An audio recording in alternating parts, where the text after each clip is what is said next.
Hello my dear student, तो कैसे हो आप सभी लोग और कैसी चल रही है आप लोगों की बोर्ड एग्जाम की तैयारी। आज का ये क्लास जितने भी स्टूडेंट भैया क्लास 10 में हैं 2027 बोर्ड में इंग्लिश का पेपर देने वाले हैं, तो आज का ये वीडियो लास्ट तक जरूर देखना। ये इंग्लिश का बहुत ज्यादा इंपॉर्टेंट गेस्ट पेपर है, ठीक है। इसमें जितने भी क्वेश्चन है ये बोर्ड एग्जाम के लिए बहुत इंपॉर्टेंट है। आप लोग इंग्लिश में 90% मार्क्स जरूर लाओगे। इसमें मैंने जितने भी क्वेश्चन लिया है इस गेस्ट पेपर में वो क्लास 10 इंग्लिश 2027 बोर्ड एग्जाम के लिए, बोर्ड पेपर के लिए बच्चा, अगर आप बोर्ड पेपर देने वाले हो इंग्लिश का तो आप लोग ये वीडियो ध्यान से देखना, बहुत इंपॉर्टेंट है ये बोर्ड पेपर, ठीक है। आप लोग बहुत ज्यादा ध्यान से देखना। बहुत सारे ऐसे बच्चे हैं जिनको इंग्लिश नहीं समझ में आता, बच्चे पेपर में इंग्लिश को गलत कर देते हैं। ये वीडियो देखने के बाद आप इंग्लिश में सबसे ज्यादा मार्क्स लाओगे, ठीक है। आपको मैं सारा वो क्वेश्चन बताऊंगा जो बोर्ड एग्जाम के लिए बहुत इंपॉर्टेंट है। आज का ये गेस्ट पेपर इंग्लिश का बहुत ध्यान से देखना। 2027 बोर्ड हॉल में जाने से पहले आप ये वाला पेपर देख कर जाना, ठीक है। वीडियो को लाइक करके शेयर कर देना, अगर चैनल पर सब्सक्राइब भी कर लेना। सबसे पहले जैसे आप बोर्ड हॉल में जाओगे आपको जैसे इंग्लिश का पेपर दिया जाएगा, सबसे पहले यहां अपना रूल नंबर लिख लेना। जैसे आपका रूल नंबर है 22 13 71 95, ठीक है। एंड अपना नाम बहुत अच्छे से लिख लेना। जैसे आपका नाम है अनुज पाल, ठीक है। तो आप ऐसा अपना नाम और रूल नंबर बिल्कुल सही लिखना। जो आपके क्लासरूम में टीचर होंगे ना वो चेक करेंगे। अब ये 2027 इंग्लिश का guest paper model paper code है 817 DC, बहुत इंपॉर्टेंट पेपर कोड है। इस पेपर कोड से बहुत सारे प्रश्न पेपर में आते हैं, ठीक है। आपके पास टाइम जो रहेगा 3 hours 15 minutes, यानी कि 3 घंटे आपको पेपर को सॉल्व करना है, 15 मिनट पढ़ना है और देखना आपको कितना नंबर आता है। मैक्स मार्क्स 70 नंबर का रहेगा। पूरा पेपर जो रहेगा 70 नंबर का। हम लोग एक एक क्वेश्चन समझेंगे, लेकिन उससे पहले हम लोग थोड़ा सा निर्देश समझ लेते हैं जो कि आपके बोर्ड एग्जाम के लिए बहुत इंपॉर्टेंट है। जैसे देखो नोट हमें पहला नंबर है कि first 15 minutes reading the question paper. जो शुरुआत के 15 मिनट होते हैं वो केवल क्वेश्चन पेपर पढ़ने के लिए दिया जाता है, ये बात ध्यान रखो। और this question paper divided into 2 section, ये क्वेश्चन पेपर 2 सेक्शन में आएगा। सेक्शन ए जो रहेगा वो मल्टीपल चॉइस होगा, मतलब ऑब्जेक्टिव होगा 20 में 20 अंक, और वो ऑब्जेक्टिव बताऊंगा जो बहुत इंपॉर्टेंट है। और candidate have the choose and correct option OMR sheet, इसके लिए आपको OMR शीट दिया जाएगा। कैसे भरना है नहीं आता, ट्रिक से भरोगे, मतलब ऐसा ट्रिक मैं बता दूंगा कि आप छोड़कर नहीं आओगे। और कंटेंट जो आपका सेक्शन बी रहेगा वो इस आपका डिस्क्राइब क्वेश्चन रहेगा, इसके लिए आपको कॉपी दी जाएगी खूब अच्छे से और उसको आपको लिखना होगा कॉपी में खूब अच्छी राइटिंग से। ऑल क्वेश्चन कंपलसरी, सारा क्वेश्चन करना अनिवार्य है, एक भी क्वेश्चन नहीं छोड़ना है। मार्क्स आर इंडिकेटेड एंड इस क्वेश्चन के सामने लिखा हुआ है कौन सा क्वेश्चन 1 मार्क्स का है, 2 मार्क्स का है, 4 मार्क्स का है, 6 मार्क्स का है, ठीक है। तो अब हम लोग शुरुआत करेंगे सबसे पहले सेक्शन ए जो कि ऑब्जेक्टिव होगा, और सारा क्वेश्चन बहुत इंपॉर्टेंट है, बहुत ध्यान से समझना, ठीक है। सेक्शन ए हम लोग सबसे पहले शुरुआत करेंगे। सेक्शन ए बहुत इंपॉर्टेंट है। सबसे पहले हम लोग सेक्शन ए स्टार्ट करेंगे, बहुत ध्यान से समझना। सेक्शन ए जो रहेगा वो 20 में 20 अंक जो रहेगा वो MCQ प्रश्न रहेगा, MCQ प्रश्न, और ये पेपर के लिए बहुत इंपॉर्टेंट है बच्चा, ठीक है। इंग्लिश में अगर आपको डर लग रहा है, मैं कह रहा हूं ये पेपर तैयार करके चले जाओ, आप आराम से 70 से 80% ले आओगे। देखो आपको सबसे पहले क्वेश्चन 1 से लेकर 3, मतलब एक क्वेश्चन से 3 ऑब्जेक्टिव रहेगा, एक आपका क्या रहेगा unseen passage. Read the following passage carefully and answer the following question choosing the correct option. 3 number का मैं आपको एक अनसीन पैसेज करा रहा हूं, 3 नंबर का ऑब्जेक्टिव आएगा, ये बहुत इंपॉर्टेंट है, आप जाके देख लो, लगातार ये पेपर में आ रहा है। एन ओल्ड मैन, एक जो बूढ़ा व्यक्ति था, पहले आप ध्यान से पढ़ लो, ठीक है। ट्रिक मैं आपको बताऊंगा। Was distract because his sons always quarrelled with another, एक बूढ़ा व्यक्ति जो था उसके जो बच्चे थे आपस में लड़ाई कर रहे थे, उससे वो बहुत ज्यादा डिस्ट्रैक्ट था, मतलब सैड था, ठीक है। वन डे एक दिन ही कॉल्ड देम, सभी लोगों को बुलाया, एंड सो देम ये बंडल ऑफ स्टिक, और स्टिक का जो छड़ी होता है उसका एक बंडल दिया। बंडल का मतलब कई सारे स्टिक एक साथ हो, आप लोगों ने ये कहानी सुना होगा, ठीक है। And he asked if anyone them strong, तो आप इसको क्या करो ब्रोक, मतलब इसको तोड़ो, अगर किसी में भी दम है, कोई स्ट्रांग है तो आप इसको तोड़ो। बहुत ध्यान से समझना, ये बोर्ड एग्जाम में छपेगा, ठीक है। अब देखो फर्स्ट वन, एंड सभी लोगों ने ट्राई किया, मतलब ट्राई किया बट दे आर फेल्ड, सभी लोग क्या हो गए फेल हो गए, नहीं तोड़ पाए, ठीक है। तो ही अनटाइड द बंडल, अब बंडल को अनटाइड कर दिया, एक एक छड़ी को अलग कर दिए, ठीक है।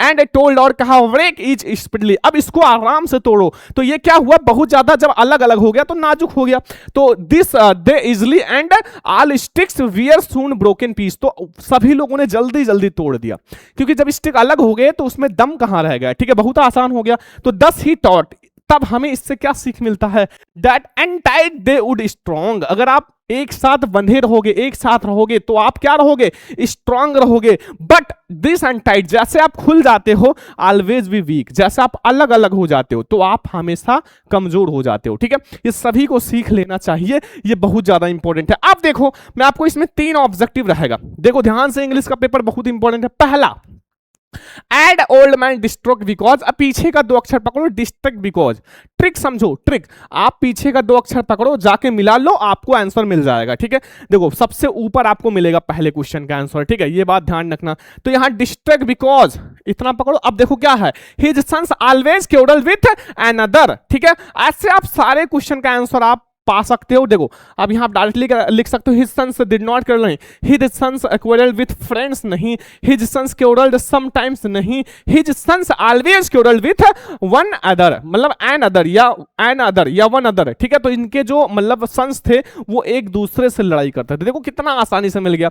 दूसरा, an old man was distract because it means was, distract का मतलब क्या होता है, हैप्पी होना, खुश होना नहीं, एंग्री होना, गुस्सा होना, कोई गलती थोड़ी किया था, गुस्सा नहीं, इसका मतलब वो सैड था, मतलब सोच रहा था, सैड था कि हम कैसे क्या करें कि हमारे बच्चे लड़ाई ना करें एक दूसरे से। बस हो गया 2 ऑब्जेक्टिव, मतलब 2 क्वेश्चन। आगे आ जाओ बच्चा, आगे। Which words इस पैसेज अपोजिट वीक, वीक का क्या होगा, अभी नीचे मैंने समझाया था पैसेज में स्ट्रॉन्ग, तो वीक का स्ट्रॉन्ग। लो भैया आपका 3 मार्क्स 3 नंबर मैंने करा दिया, और ये वाला बोर्ड एग्जाम के लिए बहुत इंपॉर्टेंट है। ऐसे आपका कोई सा भी आए, आप आराम से पीछे का 2 अक्षर मिलाओ, पैसेज में ढूंढो, आपको सारा क्वेश्चन का आंसर मिल जाएगा। ठीक है, ये हमने आपको एक अनसीन पैसेज बहुत इंपॉर्टेंट बोर्ड एग्जाम के लिए करा दिया। ठीक है, बहुत इंपॉर्टेंट पेपर है, ध्यान से समझो। अब हमारा आता है 4 से 8, मतलब 5 MCQ प्रश्न आपका ग्रामर से रहेगा। ध्यान से समझ लो paper. Choose the correct option to answer the following question, आपको 5 अंक मिल जाएगा। देखो पहला प्रश्न ध्यान से समझो, ये आपके पार्ट्स ऑफ स्पीच और भी बहुत सारी जगह से आते हैं। As soon as I reach the school the bell, जो घंटी था वो क्या हो गया, RANG, मतलब बज गया, रैंग मतलब सेकंड फॉर्म लगेगा, रिंग का सेकंड फॉर्म रैंग होता है। ठीक है, और सारा हमारा गलत हो जाएगा, विल रिंग नहीं होगा, रिंग्स नहीं होगा, रैंग होगा। ये वी वाला ऑप्शन आपका 1 नंबर, पहला बहुत इंपॉर्टेंट MCQ। मैं आपको PDF दे दूंगा, आप लोग तैयार कर लेना, ये बहुत इंपॉर्टेंट है। आगे आ जाओ, आगे आ जाओ। 5वां नंबर क्वेश्चन हमारा है कि I have been waiting here for long time. देखो आपको यहां कौन सा आर्टिकल भरना है, देखो यहां आपका एन आर्टिकल रहेगा, ये आर्टिकल या द या फिर कोई नहीं। देखो अगर आपका ये जो पहला अक्षर जिसके आगे हमें भरना है, ध्यान से समझो, अगर ये शुरुआत है AEIOU, ठीक है, AEI वो AEI वो यू, ठीक है, अगर इससे शुरू हो तो हमेशा एन भरना। ठीक है, ये बात ध्यान रखना। ये एल से शुरू हो रहा है तो यहां आप ए भर दो, कहीं कहीं भैया साइलेंट भी होता है तो वो चीजें आपको ध्यान रखना पड़ेगा। तो एन नहीं, दा नहीं, यहां ए भरा जाएगा। क्या भरा जाएगा, ए। ये बहुत इंपॉर्टेंट है बच्चा, ऑब्जेक्टिव में बहुत बार आ चुका है। ठीक है, अब एक और बहुत बार आता है, जैसे आवर, HOURS, हावर्स मतलब घंटा, ये बहुत बार आ चुका है। यहां बच्चों का मिस्टेक क्या होता है, अब ये कहेंगे सर ये तो एच से शुरू हो रहा है तो हम ए भरेंगे, नहीं, यहां एच जो है वो साइलेंट है। अब ये ओ से शुरू हो रहा है, आवर पढ़ते हैं, आवर, इसलिए हम लोग यहां क्या भरेंगे, एन भरेंगे। ये छोटा सा मिस्टेक ध्यान रखना, बहुत बार गलती हो जाता है। चलो आ जाओ, ये क्वेश्चन समझ में आ गया, आगे आ जाओ, सारा क्वेश्चन समझो भैया, पेपर बहुत इंपॉर्टेंट है। अगला, Sunday on he each church to goes, इसमें सबसे पहले देखो सब्जेक्ट क्या है, फिर वर्ब क्या है, फिर ऑब्जेक्ट क्या है। ये 3 चीजें अगर आप समझ गए। सब्जेक्ट इसमें क्या है, जल्दी बताओ, इसमें सब्जेक्ट क्या है, इसमें सब्जेक्ट है ही, तो ही आपका इसमें है, इसमें ऑन है, इसमें चर्च है, तो इसको हटा दो फटाक से, इसको भी हटा दो, ही है, तो ही के साथ गोज। ठीक है, यानी कि गोज जो है वो हमारा वर्ब है, to church on each Sunday, और सारा हमारा गलत हो गया। ठीक है, क्योंकि ES लगा हुआ है तो ये हमारा वर्ब है, तो ये हमारा V वाला ऑप्शन सही है। ठीक है, ये हमारा 6 क्वेश्चन हो चुका है, सारा क्वेश्चन कंप्लीट कर लो। आगे आ जाओ, सारा क्वेश्चन समझ लो, आगे आ जाओ, ये वाला बहुत इंपॉर्टेंट है। 7 number, a kind man greeted them. अब इसमें एडजेक्टिव पहचानना है, मतलब विशेषता, एडजेक्टिव। तो यहां मैन की विशेषता क्या है, काइंड है, मतलब दयालु है। जैसे एक गाय काली है तो गाय की विशेषता क्या है, वो काली है। ठीक है, ये चीज ध्यान से समझो। ठीक है, ये चीज आपको समझना पड़ेगा, थोड़ा सा विशेषता जो बताए, वो इंसान बहुत ज्यादा जिज्ञासु है, तो इंसान का विशेषता जिज्ञासु है। तो ऐसे यहां एक मैन की विशेषता काइंड है, काइंड का मतलब क्या होता है, दयालु, तो ये हमारा हो जाएगा एडजेक्टिव। एडजेक्टिव, ठीक है, बहुत आसान है ना, बताओ अब आपको कोई भी पीछे करेगा नहीं ना। आगे आ जाओ, हम लोग देखते हैं 8 नंबर क्वेश्चन, बहुत ध्यान से समझो। 8 नंबर क्वेश्चन क्या है कि which words are following words is misspelled, मतलब गलत कौन सा है, इसमें गलत कौन सा। 1 नंबर का स्पेलिंग वाला जरूर आता है, ये बहुत इंपॉर्टेंट भी है। देखो हमारा ACHIV सही है, VELIVE होता है, ये हमारा गलत है। बिलीव का स्पेलिंग ये नहीं होता, बिलीव का स्पेलिंग होता है VELIEVE, बिलीव, ठीक है। तो ये हमारा सी वाला ऑप्शन सही हो जाएगा। बताओ 8 क्वेश्चन समझ में आ गया। यहां से आपका 4 से 5 क्वेश्चन छपेगा पेपर में, 8 क्वेश्चन आप तैयार कर लो। अब हम लोग आगे बढ़ते हैं, बहुत इंपॉर्टेंट क्वेश्चन 9 नंबर, ये हमारा एक छोटा सा पैसेज होगा जो बहुत इंपॉर्टेंट है, चलो देखते हैं। 9 से 10 यानी कि 2 ऑब्जेक्टिव, एक छोटा सा पैसेज रहेगा 9 से लेके 10, और इसमें क्या रहेगा प्रोज का। Read the passage given and below the correct options, आपको आंसर सही देना है। देखो ये वाला बहुत बार आ चुका है, और मैं आपको थोड़ा लास्ट चैप्टर से है, मतलब बहुत इंपॉर्टेंट है इसलिए बता रहे हैं, ठीक है। अभी आप लोगों ने नहीं पढ़ा होगा लेकिन तैयार कर लेना, मैं बता दे रहा हूं। मैरिज गिफ्ट और जो है meaningless without the sweets breads known as the bol, मतलब एक मैरिज में अगर ये चीज ना हो, वहां एक स्वीट होता है, स्वीट का मतलब मिठाई में ब्रेड, एंड बोल एक होता है बोलिहास, जिसे वहां का मिठाई कहते हैं, ठीक है। Just as a party of the fast loses it charm without bread, ठीक है। इसको पहले आप ध्यान से पढ़ो, फिर आप समझ जाओगे। Not enough can we said so how important ये bakers can we to village, ठीक है। और the lady of the house must prepare sandwich बना रही थी ऑन द ओशियंस। देखो आप ध्यान से समझो, oceans of her daughters engagement, यहां क्या था, डाटर का इंगेजमेंट था। ये चीज समझो, जो मेन पॉइंट है उसको ज्यादा ध्यान से समझो बच्चा, मेन पॉइंट जो है वो ज्यादा ध्यान से समझो। यहां क्या था, इंगेजमेंट था। केक्स एंड बोलिहास जो थे, केक और बोलिहास are a must for the Christmas as well as another festival, मतलब सभी फेस्टिवल के लिए इंपॉर्टेंट है। अब देखो 9 नंबर, देखो अभी आप समझ जाओगे, मैंने कहा पैसेज को ध्यान से पढ़ो। ये sweet bread is known as, वहां स्वीट ब्रेड को किस नाम से जाना जाता था, तो क्या, बोल, क्योंकि मैंने अभी ऊपर समझाया था बोल या बोलीहास, ठीक है। हो गया, आसान से बताओ, 1 नंबर आपका क्लियर हो गया। आगे आ जाओ, अभी आप सारा समझ जाओगे, बस हमारे साथ पढ़ो, सारा सब्जेक्ट आसान बना देंगे। सैंडविच मस्ट बी प्रिपेयर्ड और द ऑप्शंस ऑफ, क्या था भैया, डॉटर का बर्थडे था, नहीं डॉटर्स का इंगेजमेंट था।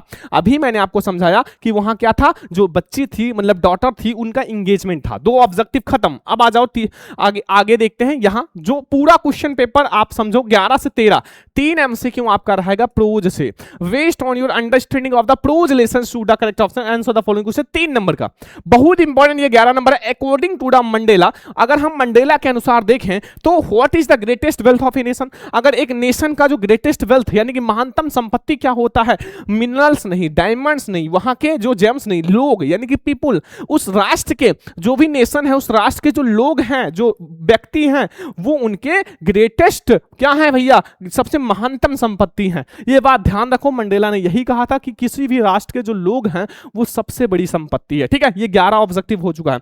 आ जाओ 12 नंबर ऑब्जेक्टिव देखते हैं। देखो mahseer is large fish found in the fresh water, तो कावेरी में पाया गया था। कावेरी, कृष्णा गलत है, गोदावरी गलत है, गंगा गलत है, हमारा कावेरी सही है।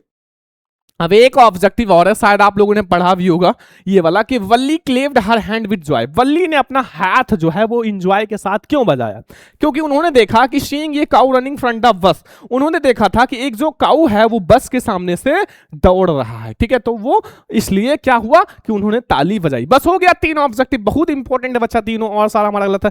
3 बहुत इंपॉर्टेंट है, ठीक है। अब हमारा आता है 14 से लेकर 15, 2 MCQ आप यहां समझ लो, बहुत इंपॉर्टेंट है। 2 MCQ रहेगा, एक हमारा स्ट्रेंजर रहेगा, छोटा सा, कोई सा भी आ सकता है बच्चा। मैं आपको एक बहुत इंपॉर्टेंट करा दूंगा, ठीक है, अमंडा वाला बहुत इंपॉर्टेंट है। डस्ट ऑफ स्नो भी तैयार कर लेना, फायर एंड आइस यहां से भी तैयार कर लेना, 3 चैप्टर से ज्यादा आते हैं। तो आपका read the following extract and answer the following question, आपको 2 अंक मिल जाएगा। सबसे पहले आप इसको ध्यान से पढ़ो, फिर आपको चीजें समझ में आ जाएंगी। Don't bite your nails Amanda, अपना जो नेल्स है उसको मत चबाओ अमंडा, ठीक है। And don't Hutch your shoulders Amanda, मतलब अपना जो शोल्डर्स है उसको ऐसे झुका के मत बैठो, ऐसे तन के खड़े हो बैठो।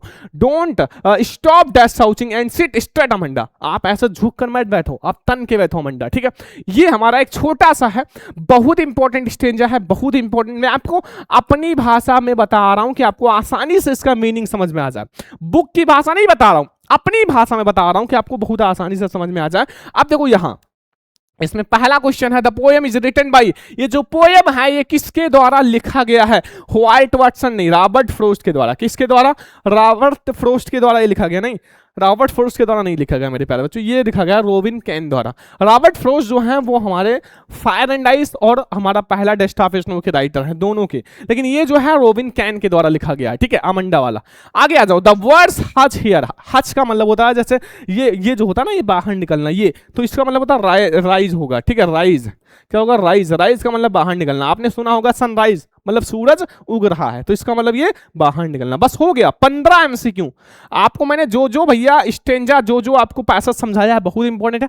अब हम लोग 5 एमसीक्यू आएगा आपका भैया सप्लीमेंट्री सेक्शन से, जो कि हम लोग बहुत अच्छे से समझेंगे, बहुत ध्यान से समझना। अब देखो 16 से लेकर जो 20 तक रहेगा, मतलब 5 एमसीक्यू जो रहेगा वो सप्लीमेंट्री से रहेगा, और वेरी इंपॉर्टेंट मैं आपको करा दूंगा, बहुत ध्यान से समझना, बस आप लोग ध्यान से समझो। बस देखो, based on your understanding of the lesson in the book without print, यानी कि choose the correct option, answer the following question, हमें 5 अंक मिल जाएगा, ठीक है। देखो 16 नंबर है, ट्रिकी एक्चुअल प्रॉब्लम वाज, जो ट्रिकी एक डॉगी था उसका जो एक्चुअल प्रॉब्लम था वो क्या था?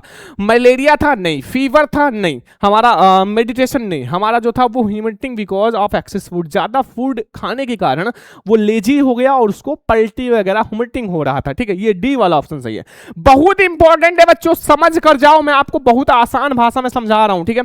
आगे आ जाओ, अगला क्वेश्चन हम लोग समझते हैं। यहां भैया एक हमारा कथन और कारण वाला आ चुका है, यहां हमारा कथन और कारण दोनों रहेगा। देखो यहां ये वाला क्वेश्चन एक जरूर आएगा, ठीक है, बोर्ड एग्जाम में हर सब्जेक्ट में, statements and choose the correct option. देखो पहला एरेशन है, मतलब हमारा ए वाला है कि आप लोगों का सबसे पहले हरि सिंह, जो हरि सिंह था, इंटरली wanted to rob Anil because he thought Anil would was his money, and फिर हमारा रीजन है Hari Singh believe it was एयरलेड to rob careless person then ये ग्रीडी वन। अब बताओ इसमें हमारा कौन सा सही है?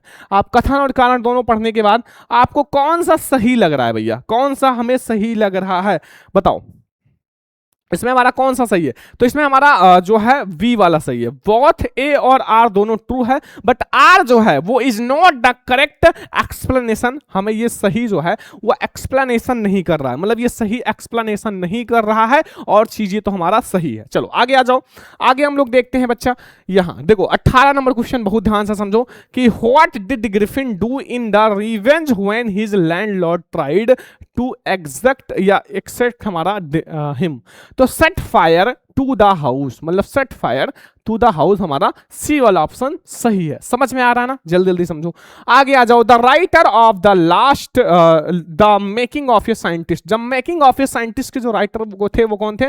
R.W. पीटरसन। ए वाला ऑप्शन सही है, R.W. पीटरसन। चलो नेक्स्ट हमारा लास्ट ऑब्जेक्टिव 20 वाला हम लोग समझ लेते हैं। 20 वाला objective, at the party Matilda was greatest success because, अपनी ब्यूटी के कारण, अपनी सुंदरता के कारण सबसे ज्यादा सक्सेसफुल थी। तो ये हमारा हो गया 20 में 20 एमसीक्यू प्रश्न बच्चा। ये ऐसे एमसीक्यू प्रश्न हैं जो बोर्ड एग्जाम के लिए बहुत इंपॉर्टेंट है, बहुत इंपॉर्टेंट है, आप पूरा समझ लेना। ये मैंने वो क्वेश्चन समझाया है जो पेपर में आते हैं बच्चा, और आप लोगों के लिए वेरी इंपॉर्टेंट है एमसीक्यू प्रश्न है। अब हम लोग देखेंगे जो हमारा सेक्शन वी है, जो कि आपका राइटिंग सेक्शन रहेगा, जिसको आपको लिखना पड़ेगा। और सबसे पहले हमारा एक अनसीन पैसेज आएगा 7 नंबर का, सबसे पहले हम लोग वो समझेंगे, बहुत इंपॉर्टेंट है। हमारा सेक्शन वी स्टार्ट हो रहा है, जो आपका 50 अंक का रहेगा मेरे प्यारे लाडलो। 50 में 50 अंक आप लोग पक्का करोगे। देखो बहुत ध्यान से समझो, सेक्शन बी में सबसे पहले आपका आता है 21 number 20 objective 21, read the passage carefully and answer the following question. 7 अंक का सबसे पहले एक अनसीन पैसेज आएगा, अनसीन पैसेज को थोड़ा सा ध्यान से पढ़ो। अगर हिंदी मीनिंग निकाल लेते हो तो अच्छी बात है, नहीं निकाल पाते हो कोई दिक्कत नहीं।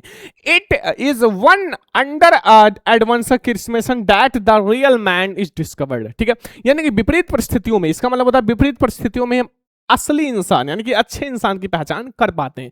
ये मैन ऑफ करेक्टर एक अच्छे इंसान की जो करेक्टर होता है, मतलब चरित्र अच्छा होना चाहिए, of a noble intention, and उनका फिजिकल हेल्थ अच्छा होना चाहिए, एंड वो जो होता है अच्छा होना चाहिए, सेल्फिश होना चाहिए, service to the proves his worth, and in times of the adversity such people help the poor and the needy wholeheartedly, यानी कि वो जो है गरीबों की मदद करे जब उनको जरूरत पड़े गरीब को, ठीक है। he can win over all the options, achieve his mission, ठीक है, और वो अपने मिशन को अचीव करे, जो उसका लक्ष्य है उसके लिए दिन रात मेहनत करे, ठीक है, वो है, एंड वो एक अच्छा इंसान है। we sleep and enjoy, वो अच्छे समय में मतलब दैट डे और द प्रोबेबिलिटी एंड प्लीजर, जब उसका अच्छा दिन हो तो वो अच्छे से सोए भी और खुश भी रहे, एंजॉय भी करे। But in the adversity we know how stand weakness, और उसको पता है कि अगर बुरा समय आ जाएगा तो उसको क्या करना है। अब इसमें देखो सबसे बड़ा क्वेश्चन आपका छोटा छोटा क्वेश्चन है, ये सबसे इंपॉर्टेंट है, थोड़ा सा हार्ड है बच्चों, इससे आसान आएगा बोर्ड एग्जाम में, मैंने इसलिए ले लिया है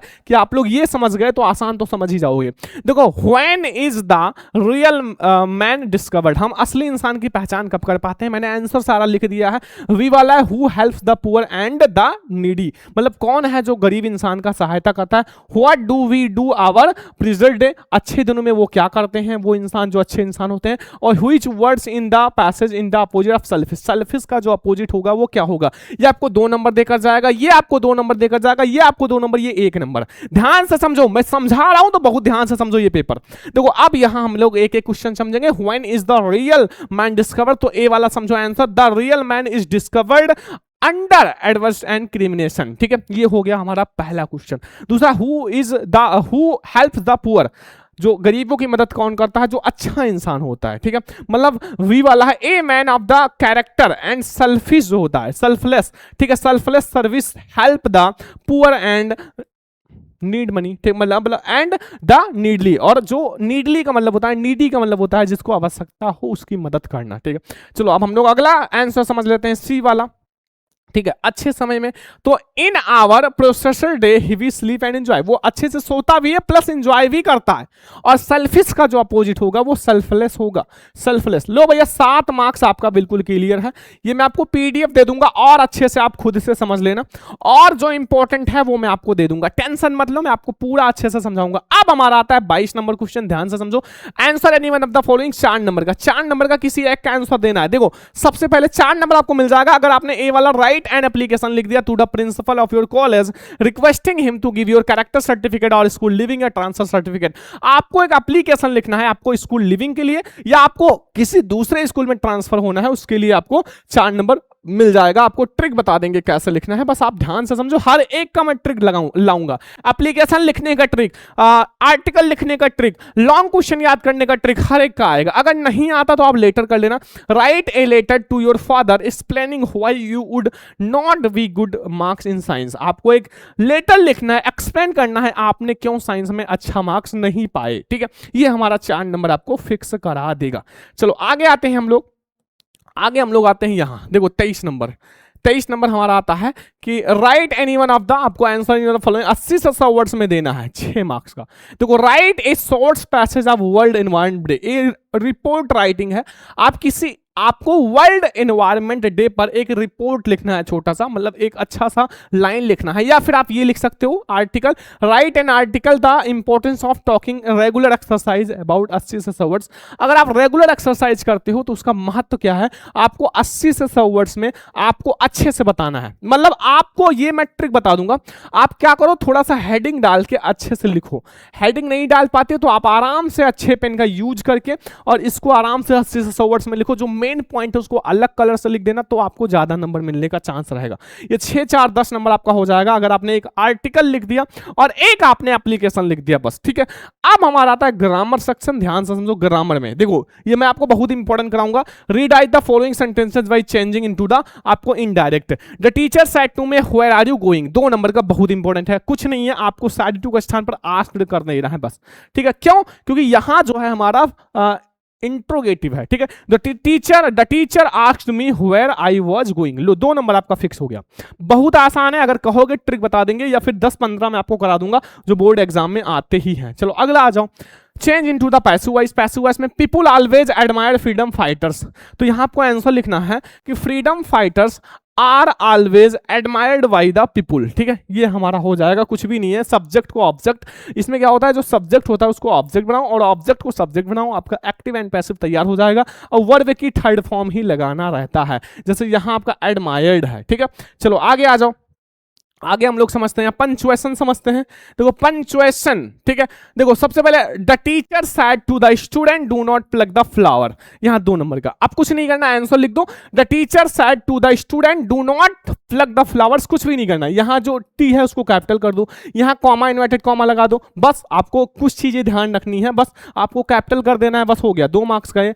अब हमारा आता है 4 नंबर का भैया, एक बहुत important translation, translate into the English. 4 number में आपको इंग्लिश का ट्रांसलेशन करना है, ये ट्रांसलेशन बहुत इंपॉर्टेंट है बच्चा। सरदार पटेल वाला, देखो आपको भारत के लोग सरदार पटेल को भारत के लौह पुरुष के नाम से जानते हैं, वे कुशल प्रशंसक और संगठनकर्ता थे, उनके पास सही व्यक्ति को सही पद पर चुनने की अद्वितीय क्षमता थी और सरदार पटेल हमारे देश के गौरव और प्रेरणा स्रोत हैं। बहुत इंपॉर्टेंट है, ये वाला आपको तैयार ही कर लेना है। तो ये हमारा भैया ग्रामर से आपको 4 नंबर ये आपका मिल जाएगा। अब हम लोग आते हैं जो हमारा आगे के क्वेश्चंस हैं, जो हमारे लॉन्ग क्वेश्चन, शॉर्ट क्वेश्चन आते हैं। मैं सारे का आंसर बता रहा हूं आप लोगों के लिए, बहुत मेहनत किया हूं दिन रात, तो बहुत ध्यान से समझो। अब हमारा देखो 25 नंबर है कि आंसर द फॉलोइंग, 30 से 40 वर्ष में 3 नंबर का एक क्वेश्चन, 2 क्वेश्चन आपको करना है, 6 अंक आपका पेपर में फिक्स हो जाएगा। अब मैं आपको जो बता रहा हूं वो बहुत ध्यान से समझना। देखो यहां पहला क्वेश्चन है, what is the greatest wealth of your nation Mandela opinions. अगर हम मंडेले के अनुसार देखें तो हमारे एक राष्ट्र का सबसे अच्छा महानतम संपत्ति क्या है, तो मैंने आपको आंसर भैया लिख दिया है कि मंडेला थिंक्स, सोचता है, दैट द ग्रेटेस्ट वेल्थ, आपका जो ग्रेटेस्ट एंड रियल वेल्थ है वो क्या है, of a nation is people. वहां के जो लोग हैं, जो पीपुल है, वही सबसे ग्रेटेस्ट एंड महानतम संपत्ति है। दे आर फाइनर, अगर वो अच्छे हैं, फाइनर का मतलब अच्छे, एंड ट्रूथर और सच्चे हैं, देन द प्योरेस्ट डायमंड, तो वो आपके लिए सबसे प्योर और शुद्धतम डायमंड है। लो 3 नंबर आपका फिक्स हो गया। लेकिन मान लो आपको ना आए तो और ये वाला कर लेना, why does the conductor call Valli madam, conductor ने वल्ली को मैडम कह के क्यों पुकारा। ये आपका 3 अंक मिल जाएगा, दोनों में से कोई एक कर लेना, मैंने जो बहुत इंपॉर्टेंट है वो करा दिया है। ठीक है, चलो आगे आते हैं। सारा क्वेश्चन आप समझ लो, पीडीएफ में आपको दे दूंगा। ठीक है, बहुत इंपॉर्टेंट है। What does the Anne Frank say about her father and grandmother in her diary. Anne Frank ने अपने फादर एंड ग्रैंडमदर के बारे में डायरी में क्या कहा है, तो एनी फेल्ट, एनी सोचता है या सोचती है, दैट हर फादर, उनके पिता जो है, मोस्ट अडोरेबल फादर, मतलब सबसे प्यारे पिता हैं, सी हैड एवरी नोन, ये सभी को पता था, बट एनी हैड जो है कन्फाइड इन हर डायरी, उन्होंने एक चीज और कन्फाइड किया था, मतलब विस्तार किया था, क्या, दैट नो वन नो, किसी को नहीं पता, हाउ ऑफन सी थॉट, वो कितना ज्यादा सोचती हैं, किसके बारे में, हर ग्रैंड मदर, अपनी दादी के बारे में, इवन आफ्टर हर डेथ, उनकी मृत्यु के बाद, and how much see love हर, और कितना ज्यादा उनसे प्यार करती हैं, किसी को नहीं पता था, वो भी डायरी में डिस्कस किया था। और नहीं आता तो what is Coorg famous, Coorg किसके लिए फेमस था, ये वाला कर सकते हो। दोनों में से कोई एक आपको करना है, 3 अंक मिल जाएगा। ठीक है, बहुत आसान है। चलो आपको 6 अंक हो गया ना, क्योंकि आपको 6 अंक मिल जाएगा 2 क्वेश्चन करने का। अब एक लॉन्ग आता है जो आपको करना है, मैं आपको पीडीएफ में दे दूंगा। Answer any one of the following passage की, आपको 60 वर्ड्स में 4 अंक का। तो गिव ये कैरेक्टरिस्टिक्स ऑफ लेंचो, ये बहुत इंपॉर्टेंट है, 4 अंक मिल जाएगा अगर आपने कैरेक्टरिस्टिक्स ऑफ लेंचो का पूरे चैप्टर में क्या बात किया गया है, चरित्र चित्रण लिख दिया, तो आपको 4 अंक मिल जाएगा। या फिर वी वाला कर लेना, व्हाई वाज किसा गौतमी सो ग्रीफ, किसा गौतमी बहुत ज्यादा दुखी क्यों थी, और what did she learn in, और सबसे लास्ट में क्या सीखा। ये बहुत ज्यादा इंटरेस्टिंग कहानी है, मैं आपको बता दूंगा। ठीक है, दोनों में से कोई एक आपको करना है, 4 अंक आपके हाथ में आ जाएगा। ठीक है, अब आ जाओ आगे, हम लोग समझ लेते हैं। यहां आगे हमारा है 27 नंबर कि why does Amanda wish to mermaid. ठीक है, ये कर सकते हो, या फिर आप आसानी से ये वाला कर लेना, राइट 4 लाइन पोएम, 4 लाइन का पोएम करना है, बहुत आसान, ये आज ही फिक्स कर लो। एंड आपका poem predicated in your syllabus, आपके सिलेबस में डू नॉट कॉपी, आपको कॉपी नहीं करना lines in the question paper, question paper में से आपको कॉपी बिल्कुल भी नहीं करना है, या आप कोई सा भी लिख देना, 3 मार्क्स मिल जाएगा, जो आपके पेपर में ना हो। अब एक सेंट्रल आइडिया आपको 3 नंबर देकर जाएगा। ठीक है, right central idea of the, किसी एक पर, तीनों इंपॉर्टेंट है, तीनों तैयार कर लेना। Dust of snow, fire and ice, Amanda, ये तीनों तैयार कर लेना। इनके जो राइटर हैं या पोएट हैं वो भी तैयार कर लेना। ठीक है, वैसे आसान है। इसके कौन है, रॉबर्ट फ्रोस्ट, इसके भी रॉबर्ट फ्रोस्ट हैं। ठीक है, दोनों के, और इसके कौन है, रॉबिन कैन। ठीक है, बस हो गया। तो ये हमारा बहुत इंपॉर्टेंट है 3 अंक। अब हमारा आता है सप्लीमेंट्री मेरे प्यारे लाडलू, सप्लीमेंट्री जो कि बहुत ज्यादा इंपॉर्टेंट है, ध्यान से समझ लो। यहां आपको 3 अंक का एक सोर्स आएगा, बस answer any one of the following question, 30 से 40 वर्ड, 3 अंक का बस। Who was responsible for poor condition of the tricky, तो ट्रिकी के इस पुअर कंडीशन का जो जिम्मेदार था वो कौन था? वो था भैया जो वो मतलब अमीर लेडी थी, कौन थी? मिसेज पंपरी जी, क्योंकि वो बहुत अमीर थी, अब उनको एक्सपेंसिव बहुत ज्यादा फूड वगैरह खिलाती थी, तो इसलिए वो बहुत ज्यादा मोटा और लेजी हो गया। बी वाला व्हाइट इज ग्रिफिन से मिसेज हॉल, ये भाई दोनों में से कोई एक कर लेना 3 नंबर का। सबसे लास्ट में हमारा आता है 4 नंबर का, एक आपको लॉन्ग करना है, 4 अंक आपको मिल जाएगा, 60 वर्ड में करना है, ठीक है। आ जाओ, इन दोनों में से कोई एक आप कर लेना बस। देखो गिव ये कैरेक्टर्स के साथ हरी सिंह, ये कर सकते हो, 4 अंक मिल जाएगा। या फिर आप discuss the role of the teacher in moulding the personality of Bholi, Bholi के पर्सनालिटी पर आपको टीचर का आपको अच्छे से विवरण देना है, ठीक है। ये क्लास बहुत स्पेशल, आपसे हाथ जोड़ के रिक्वेस्ट है, ये इंग्लिश का पेपर तैयार करना। आपने इंग्लिश में कुछ नहीं पढ़ा हो, ये पेपर तैयार कर लिए, 60 से 70-80% आपका फिक्स हो जाएगा। हाथ जोड़ के रिक्वेस्ट है, जो बच्चा इंग्लिश नहीं जानता ये पेपर तैयार कर लेना। पीडीएफ में आपको फ्री में दे दूंगा, लेकिन अभी आप ये पूरा पेपर में जाने से पहले आप तैयार करना। जो क्वेश्चन है लॉन्ग उसका मैं आपको आंसर पीडीएफ में दे दूंगा, पीडीएफ आपको फ्री में मिल जाएगा बच्चा। आप हमें व्हाट्सएप कर लेना, व्हाट्सएप नंबर लिख लो 99 18 86 31 96, व्हाट्सएप कर लेना, ठीक है। सारे बच्चे व्हाट्सएप कर लेना, पीडीएफ जरूर से ये आप लोग ले लो, ठीक है। और सभी बच्चे लाइक शेयर एंड सब्सक्राइब कर देना, ऐसे मैं आपको सारे का लाऊंगा। 4 से 5 दिन मैंने लगातार मेहनत किया, फिर मैं आप लोगों के लिए क्लास लाया हूं। आज से इस वीडियो को सबसे ज्यादा लाइक करो, शेयर करो, सब्सक्राइब करो। अब हम लोग मिलेंगे नेक्स्ट क्लास में, तब तक के लिए जय हिंद, वंदे मातरम।